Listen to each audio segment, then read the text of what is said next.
இன்னைக்கு நாம முட்டையில ஒரு தொக்கு பண்ண போறோம். இப்போ 4 முட்டை நாம எடுத்து வச்சிருக்கோம். இதுல மஞ்சள் கருவை முதல்ல நாம எடுத்து பொரிச்சுக்கலாம். இது ரொம்பவே டேஸ்டியா டிஃபரெண்டா இருக்கும். வாங்க பார்க்கலாம். இதுல நம்ம எண்ணெய் நல்லா காஞ்சிருக்கு. மஞ்சள் கருவை இதுல நம்ம சேர்த்துடலாம்.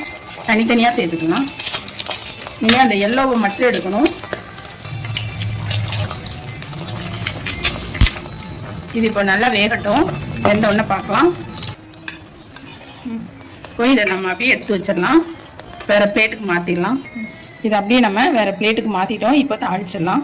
இப்போ அதே எண்ணெயில் தாளிச்சிடலாம். பிரிஞ்சி இலை, பட்டை, கல்பாசி, லவங்கம், ஒரு ஏலக்காய் எல்லாம் சேர்த்துக்கலாம். பச்சை மிளகாய், பொடியாக நறுக்கின வெங்காயம், தேவையான அளவு சால்ட்டு சேர்த்துக்கலாம். இது நல்லா ஃப்ரை ஆகட்டும். நல்லா ஃப்ரை பண்ணிக்கோங்க. இப்போ இது நல்லா ஃப்ரை பண்ணிட்டோம். நல்லா ப்ரௌன் கலராக ஃப்ரை பண்ணிக்கலாம். இதில் பொடியாக நறுக்குன தக்காளி சேர்த்துக்கலாம்.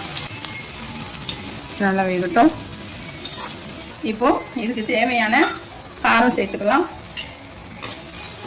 நல்லா ஃப்ரை பண்ணிடுங்க. அந்த நெடி போகட்டும். இப்போ நாம முட்டையோட ஒயிட் இருக்கு இல்லையா, அதை சேர்த்தலாம். இது நல்லா கிளறி விட்டுடலாம்.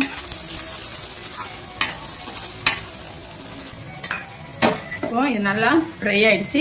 இப்போ இந்த எல்லோ போட்டுடலாம். இப்போ நீங்கள் இதை நல்லா ஃப்ரை பண்ணி விட்டுடலாம். இப்போ இதை நம்ம நல்லா ஃப்ரை பண்ணிடலாம். சூப்பரான முட்டை தொக்கு ரெடி. இது ரொம்பவே சூப்பராக இருக்கும். டேஸ்ட்டும் நல்லாயிருக்கும். பார்க்குறதுக்கு எப்படி இருக்குது பார்த்தீங்களா? இதே மெத்தடில் இதே மாதிரி செஞ்சு பாருங்கள். டிஃப்ரெண்ட்டாக இருக்கும். நம்ம ஒரே மாதிரி செய்யாமல் ஒவ்வொரு டைம் ஒவ்வொரு மாதிரி செய்யும்போது குழந்தைங்களும் விரும்பி சாப்பிடுவாங்க. சூப்பரான நமக்கு முட்டை தொக்கு ரெடி.